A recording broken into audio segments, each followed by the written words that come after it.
Buenos días a todos. Hoy martes 14 de septiembre vamos a seguir con la lectura de Cómo suprimir las preocupaciones y disfrutar de la vida de Dale Carnegie. Yo soy Gino Carpentieri, estamos conectados desde la plataforma de TGU de Toga United y vamos a seguir con la lectura de la quinta parte del libro y exactamente del capítulo número 19. Vamos a terminar el capítulo número 19. Cuando la señora Brett de Highland, Illinois, se vio frente a la tragedia, descubrió que podía encontrar la paz y la tranquilidad arrodillándose y diciendo, oh Dios mío, hágase tu voluntad, no la mía. Una noche sonó el teléfono. Escribe en una carta que tengo ahora ante mí. Sonó 14 veces antes de que reuniera el valor para cogerlo. Sabía que era del hospital y estaba aterrada. Temía que nuestro hijito se estuviera muriendo. Tenía meningitis. Le habían dado ya penicilina, pero hacía que su temperatura fluctuara y el médico temía que la enfermedad hubiera llegado al cerebro y pudiera causar un tumor cerebral y la muerte. La llamada telefónica era precisamente lo que temía. Llamaban del hospital. El doctor quería que fuéramos inmediatamente. Quizá pueda usted imaginar la angustia de mi marido y la mía sentados en la sala de espera. Todos los demás tenían sus hijos, pero nosotros estábamos allí con los brazos vacíos, preguntándonos si alguna vez volveríamos a tener a nuestro pequeño en ellos. Cuando finalmente nos hicieron entrar en el despacho del médico, la expresión de su rostro llenó nuestro corazón de temor y sus palabras aumentaron ese terror.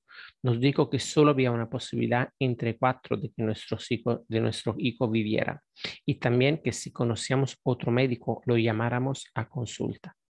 De vuelta a casa, mi marido se derrumbó y cerrando el puño golpeó el volante diciendo, Bets, no me resigno a perderlo. ¿Ha visto usted llorar a un hombre alguna vez? No es una experiencia agradable. Detuvimos el coche y después de hablar del asunto decidimos parar en una iglesia y decirle a Dios que si era su voluntad llevarse a nuestro pequeño, nuestra voluntad era la suya. Me dejé caer en un banco y mientras las lágrimas me rodaban por las mejillas, murmuré, hágase tu voluntad, no la mía. En cuanto hube pronunciado aquellas palabras, me sentí mejor. Me invadió una sensación de paz que hacía tiempo que no sentía. Durante todo el camino a casa seguiré repitiendo, oh Dios mío, hágase tu voluntad y no la mía. Aquella noche dormí profundamente por primera vez en semanas. El médico llamó a los pocos días para decir que Bobby había superado la crisis. Doy gracias a Dios por el niño de 4 años fuerte y sano que tenemos hoy. Conozco hombres que consideran la religión como cosa de mujeres, niños y predicadores. Se jactan de ser hombres muy hombres que pueden librar sus batallas solos. ¿Cuánto les sorprenderá saber que algunos de los hombres más hombres del mundo rezan todos los días? Por ejemplo, el muy hombre Jack Dempsey me comentó que nunca se acostaba sin decir sus oraciones y que nunca tomaba su comida sin antes dar gracias a Dios. Me dijo también que rezaba cada día cuando se preparaba para un combate y que durante la pelea siempre rezaba antes de que el gong anunciara un nuevo asalto. La oración me ayudaba a pelear con valor y confianza, me manifestó. El muy hombre, Connie Mack, me dijo que no podía irse a la cama sin antes decir sus oraciones. El muy hombre, Eddie Rickenbacher, me dijo que creía que había conseguido salvar la vida gracias a la oración. Rezaba cada día. El muy hombre Edward Stettinius, que ocupó un alto cargo en General Motors y fue secretario de Estado, me dijo que todas las mañanas rezaba para pedir guía y buen juicio. El muy hombre J. Pierpont Morgan, el financiero más importante de su época, muchos sábados por la tarde iba solo a la Trinity Church al final de Wall Street para arrodillarse y rezar. Cuando el muy hombre Eisenhower voló a Inglaterra para hacerse cargo del mando supremo de las fuerzas británicas y estadounidenses, solo llevó un libro con él, la Biblia. El muy hombre general Mac Clark me dijo que leía su Biblia todos los días durante la guerra y que se arrodillaba para rezar. Otro tanto hacían Chiang Kai-shek y al general Montgomery, Monty de El Alamein. Otra tanto hicieron Lord Stonewall Jackson y docenas de grandes jefes militares. Esos hombres, muy hombres, descubrieron la verdad de la declaración de William James. Nosotros y Dios mantenemos una relación y al abrirnos a su influencia se cumple nuestro destino más profundo. Son muchos los hombres, muy hombres, que están descubriendo esto. 72 millones de estadounidenses son miembros de alguna iglesia ahora, cifra nunca alcanzada anteriormente. Como he dicho antes, incluso los científicos acuden a la religión. Tomemos, por ejemplo, el doctor Alexis Carrel, que escribió El hombre, ese desconocido, y consiguió el mayor premio que se puede conceder a un hombre de ciencia, el Nobel. El doctor Carrel dijo en un artículo de selecciones de Reader Digest, la oración es la forma de energía más poderosa que podemos generar. Es una fuerza tan real como la gravedad terrestre. Como médico he visto hombre que cuando ya habían fallado todos los demás procedimientos terapéuticos, vencían la enfermedad y la melancolía por medio del sereno esfuerzo de la oración. La oración, como el radio, es una fuente de energía luminosa autogeneradora. En la oración, los seres humanos procuran aumentar su energía finita, acudiendo a la fuente infinita de toda energía. Cuando oramos, nos conectamos al inagotable poder motriz que hace girar el universo. Rogamos que una parte de ese poder sea asignado a nuestras necesidades. Solo con pedir, nuestra deficiencia humana queda saciada y nos levantamos reforzados y reparados. Siempre que nos dirigimos a Dios con una plegaria ferviente, cambiamos nuestro cuerpo y nuestra alma mejor. No sería posible que cualquier hombre o mujer rezara, aunque fuera un único momento, sin conseguir algún buen resultado. El almirante Byrd sabía lo que significaba conectarnos al inagotable poder motriz que hace girar el universo. Su capacidad para hacerlo le permitió salir con bien de la prueba más dura de su vida. Cuenta la historia en su libro Solo. En 1934 pasó 5 meses en una choza, sepultado bajo la capa de hielo de la barrera de Ross, muy en el interior del Antártico. Era el único ser vivo al sur de la latitud 78. Las ventiscas surgían sobre su refugio. El frío alcanzó los 30 grados bajo cero. Estaba totalmente rodeado por la noche interminable. Y entonces descubrió con gran horror que se estaba envenenando lentamente con el monóxido de carbono que desprendía su estufa. ¿Qué podía hacer? La ayuda más cercana estaba a 200 kilómetros y no había forma de que llegara hasta él en varios meses. Procuró arreglar la estufa y el sistema de ventilación, pero seguían escapando gases. A menudo perdía el sentido y quedaba tendido en el suelo inconsciente. No podía comer, no podía dormir, se debilitó hasta tal punto que apenas podía abandonar su litera. Con frecuencia temía no vivir hasta la mañana siguiente. Estaba convencido de que iba a morir en aquella cabaña y que su cuerpo quedaría sepultado bajo las nieves eternas. ¿Qué le salvó la vida? Un día, en lo más profundo de su desesperación, cogió su diario e intentó poner por escrito su filosofía de la vida. La raza humana, escribió, no está sola en el universo. Pensó en las estrellas en lo alto, en el ordenado movimiento de constelaciones y planetas, en cómo el eterno sol volvería a su tiempo a iluminar incluso aquellas soledades de las regiones del Polo Sur. Y entonces escribió en su diario, no estoy solo. Darse cuenta de que no estaba solo, ni siquiera en un agujero en el hielo en los confines de la Tierra, fue lo que salvó a Richard Byrd.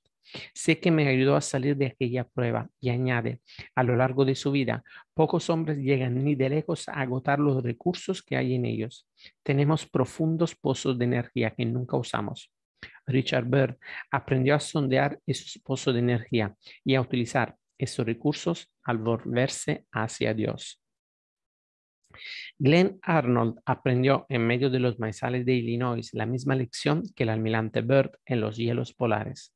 Arnold, agente de seguro en Chillicothe, Illinois, inició su discurso sobre el modo de librarse de la preocupación de este modo. Hace 8 años cerré la puerta de mi casa con llave, por la que creía iba a ser la última vez de mi vida. Después subí a mi coche y me dirigí hacia el río. Era un fracasado.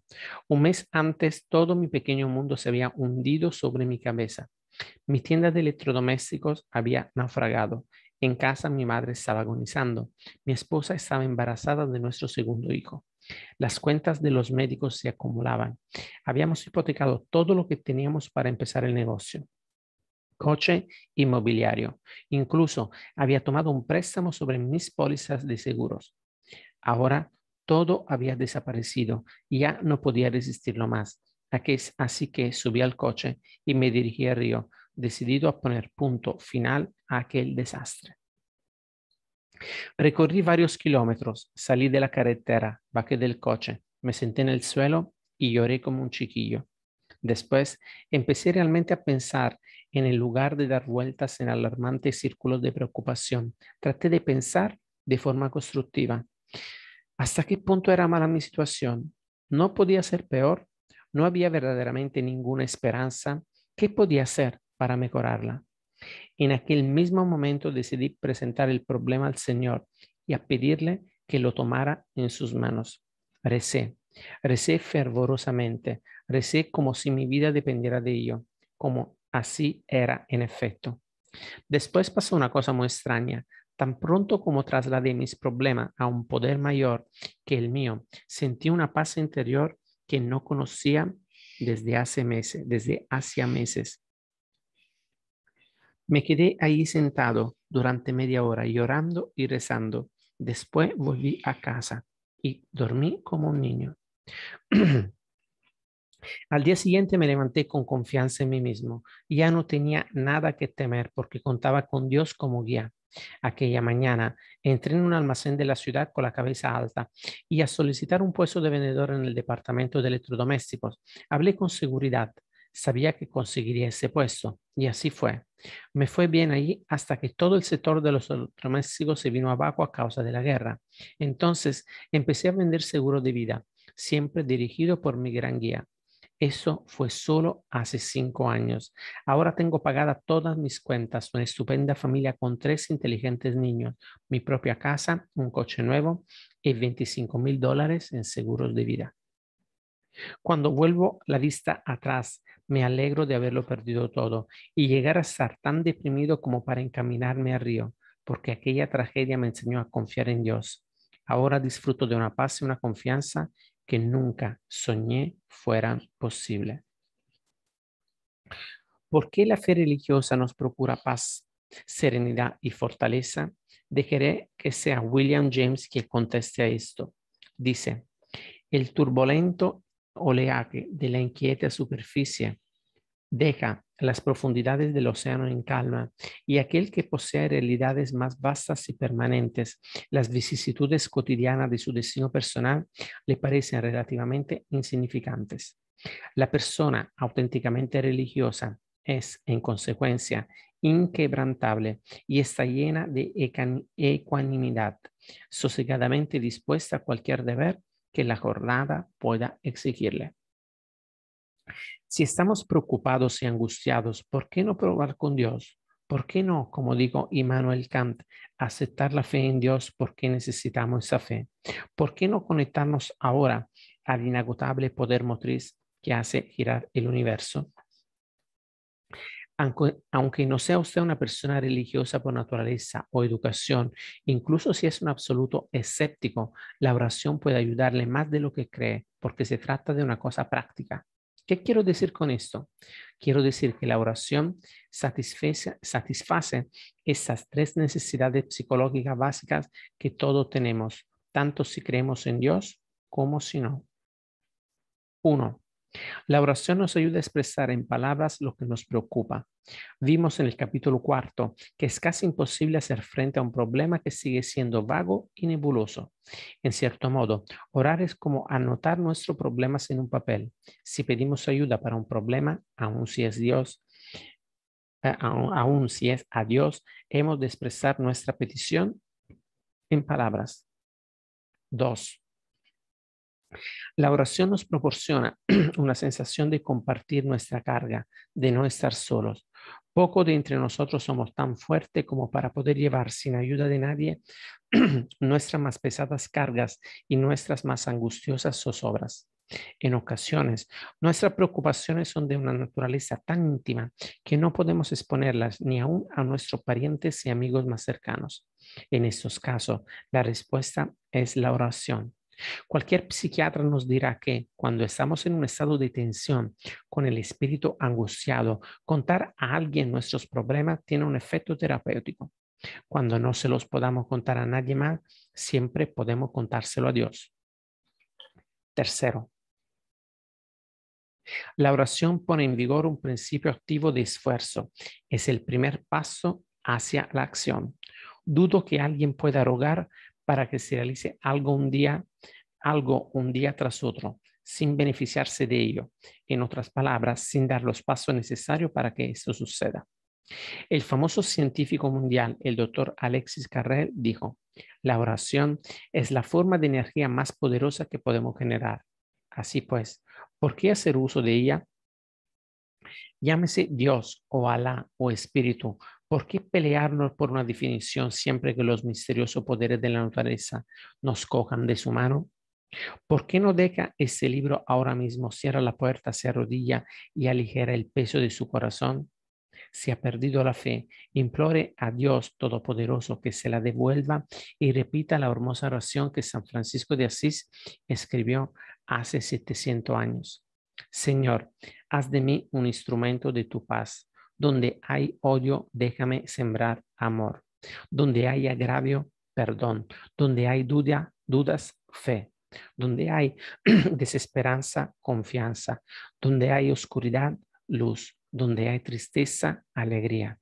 Oh Divino Maestro, otórgame que no busque tanto ser consolado como consolar, ser comprendido que comprender, ser amado que amar, porque es dando como recibimos, es perdonando como somos perdonados y es muriendo como nacemos a la vida eterna.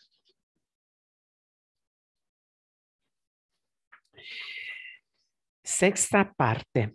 ¿Cómo se evitan que las críticas nos preocupen? Capítulo número 20. En 1929 ocurrió algo que causó sensación en todos los círculos docentes del país. Hombres doctos acudieron a Chicago desde todo el país para ser testigos del suceso. Hacía unos pocos años, un joven llamado Robert Hutchins había conseguido terminar sus estudios en Yale trabajando de camarero, leñador, profesor particular y vendedor de cuerda para tender. Ahora, al cabo de solo 8 años, iba a tomar posesión de su cargo como presidente de la cuarta universidad más rica de Estados Unidos, la Universidad de Chicago. Su edad, 30 años. Increíble. Los educadores de más edad movían negativamente la cabeza. Las críticas cayeron sobre este niño prodigio como en una avalancha. Era esto y aquello, demasiado joven, inexperto. Sus ideas sobre educación eran estrafalarias. Hasta los periódicos se unieron a los ataques. El día en que tomó posesión del cargo, un amigo le dijo al padre de Robert, Maynard Hutchins: me he quedado estupefacto esta mañana al leer el editorial atacando a su hijo. Sí, replicó el viejo Hutchins, era duro, pero recuerda que nadie patea a un perro muerto. Sí, y cuanto más importante es el perro, mayor satisfacción consigue la gente pateándolo. Cuando era príncipe de Gales, el rey Eduardo VIII comprobó eso por sí mismo en sus propias posaderas. Asistía a Dartmouth College en Devonshire, una institución que se corresponde a a nuestra Academia Naval de Minneapolis. El príncipe tenía 14 años. Un día, uno de los oficiales lo encontró llorando y le preguntó qué le pasaba. Al principio se negó a decirlo, pero finalmente admitió la verdad. Los cadetes lo habían pateado. El comodoro del colegio llamó a los muchachos y les explicó que el príncipe no se había quejado, pero que él deseaba saber por qué lo habían escogido para el castigo. Después de muchos carraspeos y toses y movimientos de pies, finalmente los cadetes confesaron que cuando fueran oficiales de la Marina Real querían poder decir que habían dado patadas al rey. Así pues, cuando le den patadas y le critiquen, recuerde que a menudo se hace porque de esa forma el atacante se siente importante. Con frecuencia significa que está haciendo algo que merece atención. Muchas personas obtienen una especie de satisfacción feroz al criticar a quienes tienen una educación mejor que la suya o han tenido más éxito. Por ejemplo, mientras escribí este capítulo, recibí la carta de una mujer que atacaba al general William Booth, fundador del Ejército de Salvación. Yo había dedicado muchas alabanzas al general Booth en un programa de radio. Así que esa mujer me escribió acusando al general Booth de haber robado 8 millones de dólares del dinero recaudado para los pobres. La acusación era desde luego absurda, pero la mujer no buscaba la verdad, buscaba la mezquina satisfacción de hacer daño a alguien que estaba muy por encima de ella. Eché la rencorosa carta a la papelera y di gracias a Dios de no tener una mujer así por esposa. La carta no me decía nada acerca del general Booth, pero me decía mucho sobre su autora. Schopenhauer lo había dicho hace años. El vulgo disfruta enormemente con los defectos y las locuras de los grandes hombres.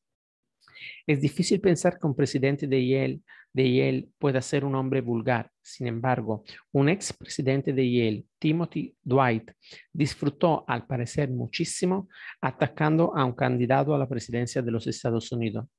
El presidente de Yale advirtió que si aquel hombre resultaba elegido, pudiéramos ver a nuestras esposas e hijas víctimas de la prostitución legal, fríamente deshonradas, alevosamente corrompidas, proscritas de toda delicadeza y virtud, abominadas por Dios y por los hombres.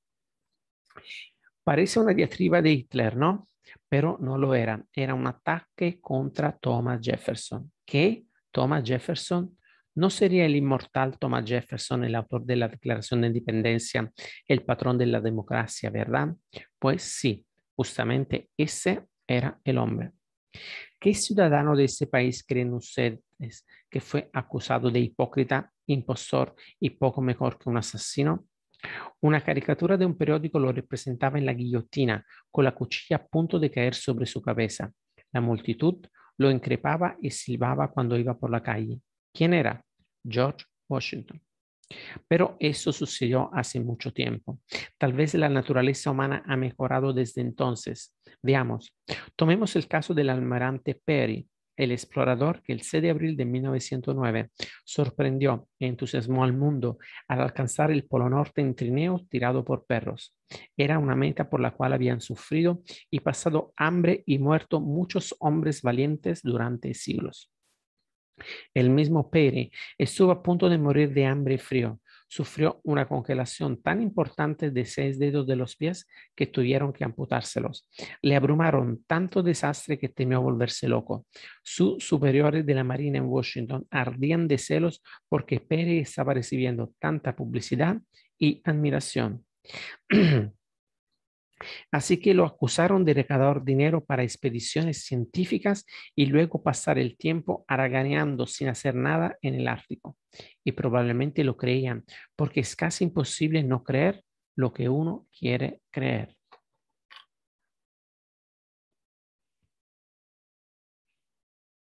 Su determinación para humillar y cerrar el paso a Perry era tan violenta que solo una orden directa del presidente McKinley permitió que Perry continuara su carrera en el Ártico.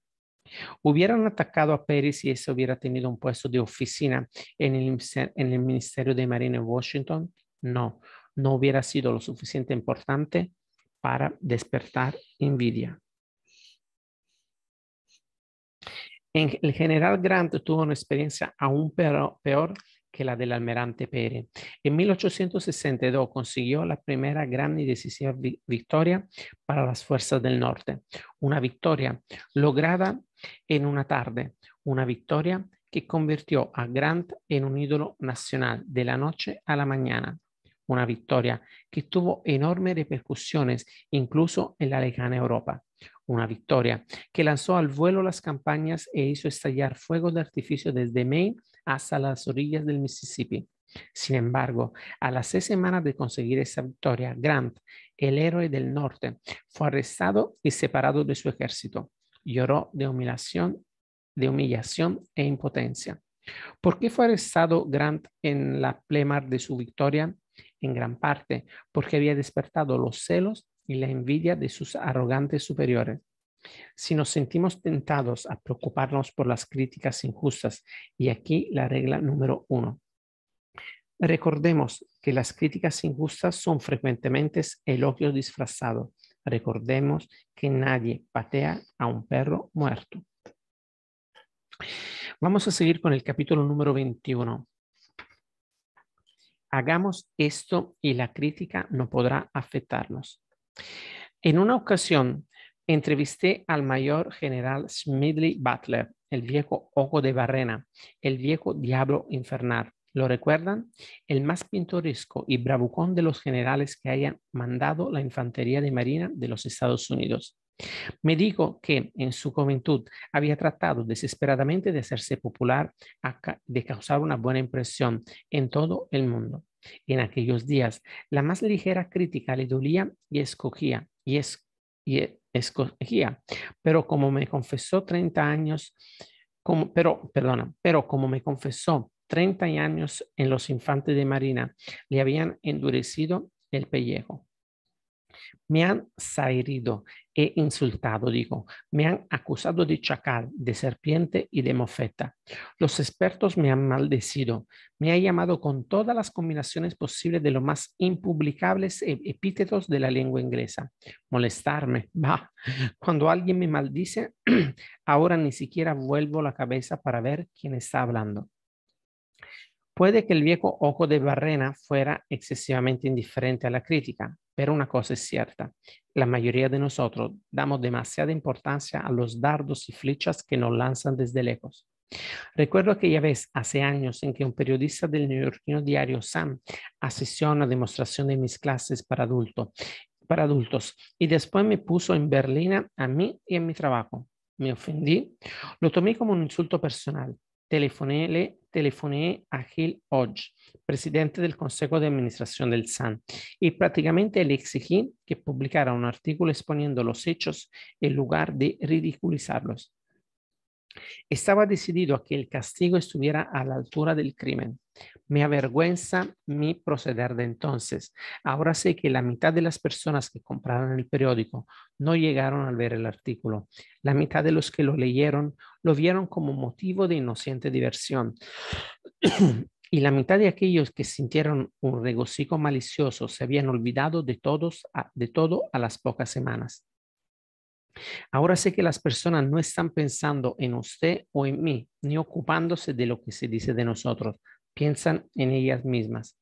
Antes del desayuno, después del desayuno y sin interrupción hasta 10 minutos después de la medianoche, se preocuparían mucho más por un ligero dolor de cabeza propio que por la noticia de su muerte o de la mía.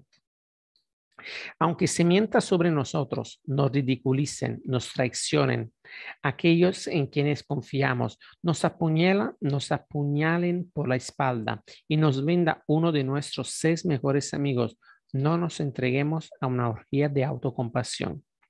En lugar de ello, recordemos que eso fue precisamente lo que le sucedió a Jesús. Uno de sus 12 más íntimos amigos lo traicionó por un soborno que un dinero de hoy equivaldría a unos $19.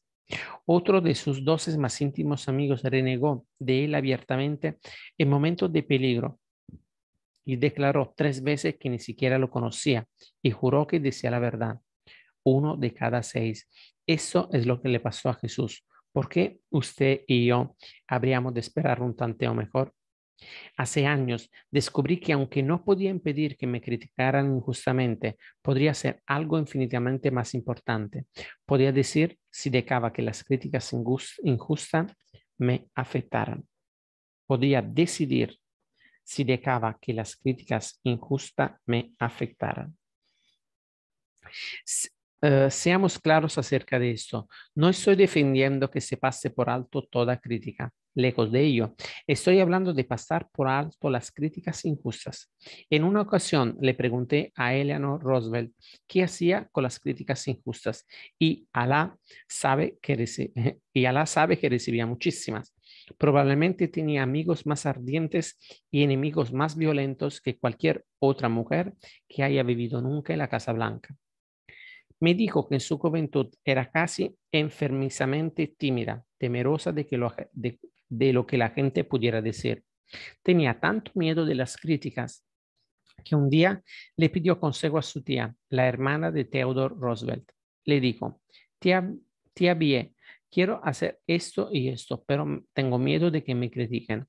La hermana de Teddy Roosevelt la miró a los ojos y le dijo, nunca debe importarte lo que la gente diga, siempre que en tu corazón sepas que tiene razón. Eleanor me dijo que este consejo fue su peñón de Gibraltar años después, cuando estaba en la Casa Blanca. Según ella, el único modo de escapar a toda crítica es ser como una figurita de porcelana de Dresde y permanecer inmóvil en un anaquel. Haga lo que en su corazón considere justo, porque de cualquier modo lo van a criticar. Lo condenarán si lo hace y lo condenarán si no lo hace. Ese fue su consejo. Cuando Matthew Brash era presidente de la American International Corporation, le pregunté si alguna vez había sido sensible a las críticas y me contestó, sí, era muy sensible a ellas en otros tiempos. Estaba ansioso por conseguir que todos los empleados de la organización pensaran que yo era perfecto. Si no lo pensaban, me preocupaba.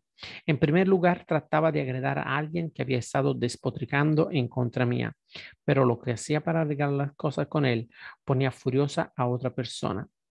Después, cuando intentaba arreglarlo con esa segunda persona, provocaba la furia de otras dos avispas. Finalmente, llegué a la conclusión de que cuanto más me esforzaba para pacificar y calmar los sentimientos heridos a fin de escapar a las críticas personales, más seguro podía estar de crearme enemigos. Por ello, finalmente me dije, si destacas de la masa te van a criticar, así pues, acostúmbrate a la idea. Eso me ayudó muchísimo. A partir de entonces he adoptado como norma hacerlo lo mejor que sabía y podía, y después abrir mi viejo paraguas y dejar que la lluvia de críticas cayera sobre él y no sobre mí.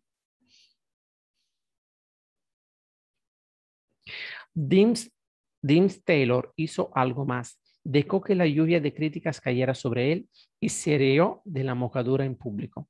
Cuando hacía sus comentarios durante el intermedio de los conciertos radiofónicos de la Philharmonic Symphony Orchestra de Nueva York en las tardes dominicales, una mujer le escribió una carta llamándolo embustero, traidor, víbora y retrasado mental.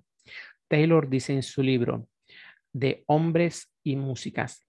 Tengo la sospecha de que a esa señora no le gustó mi charla. En la emisión de la semana siguiente, Taylor leyó la carta por la radio para millones de oyentes y pocos días después recibió otra carta de la misma señora en que le expresaba su inalterada opinión, dice Taylor, de que yo seguía siendo un embustero, un traidor, una víbora y un retrasado mental. No podemos por menos de admirar a un hombre que se toma las críticas así. Admiremos su serenidad, su firmeza y su sentido del humor. En una conferencia que Charles Schwab dio a los estudiantes de Princeton, les confesó que una de las lecciones más importantes que había aprendido se le había enseñado a un viejo alemán que trabajaba en sus talleres siderúrgicos. Aquel viejo alemán se había visto envuelto en una discusión sobre la guerra con otros operarios y lo habían tirado al río. Cuando entró en mi despacho, dijo Schwab, empapado y cubierto de barro, le pregunté que se les había ¿qué les había dicho al hombre que lo habían arrojado al río? Y él me contestó, me reí y nada más. Schwab comentó que había adoptado las palabras de aquel viejo alemán como lema, ríase y nada más. Este lema es especialmente bueno cuando se es víctima de críticas injustas. Se puede contestar a la persona que te replica, pero ¿qué se puede decir a quien se ríe y nada más? Lincoln pudo haberse derrumbado bajo la tensión de la guerra civil si no hubiera comprendido que era una locura responder a las condenas vitriólicas que lanzaban contra él. Su descripción de cómo trataba a sus críticos se ha convertido en una joya literaria, un texto clásico.